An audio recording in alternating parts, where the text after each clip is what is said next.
Alright guys, so today we're going to talk about fishing lines. I saw this request in the couple times in the video comments, so we're going to just dump out my box of different fishing lines I have, and we're going to talk about them, why I use them, and certain situations where you change them up.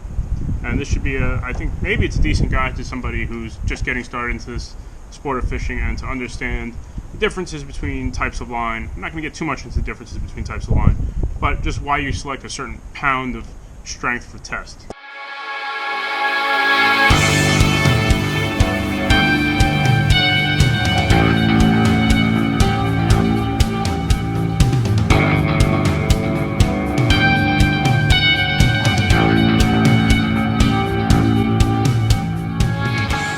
Get started. Okay, it's basically all the different types of fishing line I carry. I think in general, if you're fishing in saltwater and some freshwater, basically end up with 3 different types of strength of braided lines. And the brand I use here is called KastKing. I'm sponsored by them, just that's a disclaimer. I am sponsored by this company. However, they're my only fishing tackle sponsor. Actually, my only sponsor. I'm not sponsored by any kayak companies, any fishing related companies. I think the world of sponsorships has turned into a parody of itself, that you lose credibility if you have too many sponsors in general, but this is just my opinion. I'm not after sponsors. I'm not chasing down sponsors, and I don't care about sponsors. But this is the braided line brand I use. I end up carrying about 3 different spools. This is a 50-pound spool, 15 and 30 pounds braided lines. At this point, all my reels get braided line. I'm not going to be putting monofilament or in general on any of my reels, maybe some light freshwater stuff I would. It's not what I know that well, so I really don't want to get into it too much. But you might be saying, okay, if you're new to this, you might say 50 pound would be what I grab, because 50 pounds heavier than 15, 30, but at the same time, a 50 pound braided line does have a thicker diameter. You're losing sensitivity, and in certain fishing applications, you will catch less fish. You're not going to be able to spool as much up on, since I'm on a kayak, I prefer generally 2000 series spinning reels, real light stuff, easy to work, easy to jig with. Also, the bigger the reels, the harder it is to jig them. At the end of the day, you will catch much more fish with 15-pound braided line than somebody fishing with 50-pound braided line. Is how many of these fish that you're hooking will you land? And at a certain point, you start to hit a lot of compromise as you're fishing in heavier structures, with fish that have teeth, fish that are more likely to, in certain situations where you're fishing with a lot of boats in the area and you're tangling other fishermen, now you're starting to compromise the strength of your line in certain situations, rocks, etc. And basically, obviously 30 pounds is going to be stronger than 15 pound. And there's going to be points where I'm fishing with 30-pound braided lines when I'm plugging in areas of, some more structure. In general, on my spinning reels, I'm never putting over 30-pound braided lines on any of my spinning reels.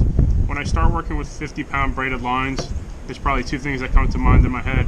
I'm live bait fishing for, big game fish like striped bass and really big bluefish. That's where I'm really setting the hook with a lot of power into these fish. And I'm also going to be fishing in areas of structure with live baits, maybe eels, but bridges, piling, stuff like that. That's when 50-pound becomes the go-to.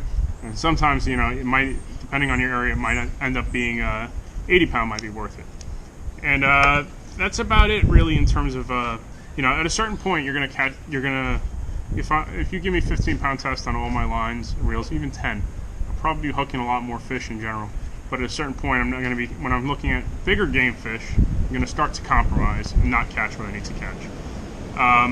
And in general, why KastKing? It's the most affordable line on the market for sure. Thin diameters. At this point, I think it's more or less established in the braided line department. You go on Amazon, it's close to 1,000 reviews at this point. It's no longer a flash in the pan. It's a local company near me, so I have a relationship with these guys, and I use their products proudly. A couple other things, and from there, it's every time you have a braided line on your reels, from there you're going to go to some sort of connection to a monofilament or a fluorocarbon. Braided line, generally it's not abrasion resistant at all, so some fish with even very slight teeth like pickerel, fluke, that stuff can break your braided line. And sometimes the stretch of a leader helps set the hook and not tear the hook out instantly.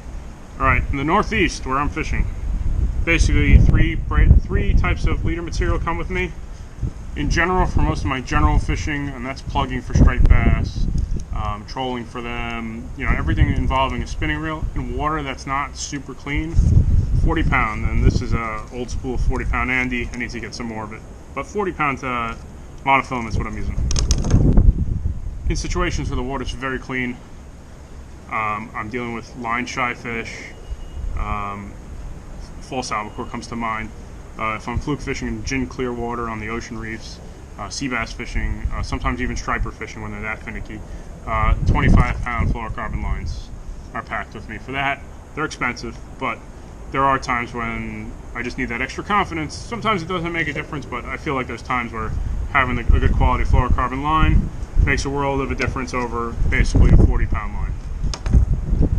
In general, when I'm live lining or I'm dealing with lots and lots of bluefish, we'll go up to 80 pound. That's the only time I'm using 80. I'm not a huge fan of wire. In general, I just don't like the way wire kind of kinks up at times, especially, you know, after several fish, it starts getting bends in the line. 80 pound is what I'm going to be using. I use 80 pound when I'm live lining a lot, and if a lot of bluefish are in the area. But 80 pounds not what I'm going to. It doesn't sink well. You can't really use light tackle with an 80 pound leader a lot of the time. It gets a lot more difficult to get a good presentation as opposed to 25 or even 40 pound. So, but basically to summarize it all is there's a lot of situations where 15 pound test, it just cuts through the water better. It gives you a better presentation in the water column. It's hard to explain in a video until you have experience and you're on the water jigging with lighter lines and you feel how it works in the water column as opposed to 50.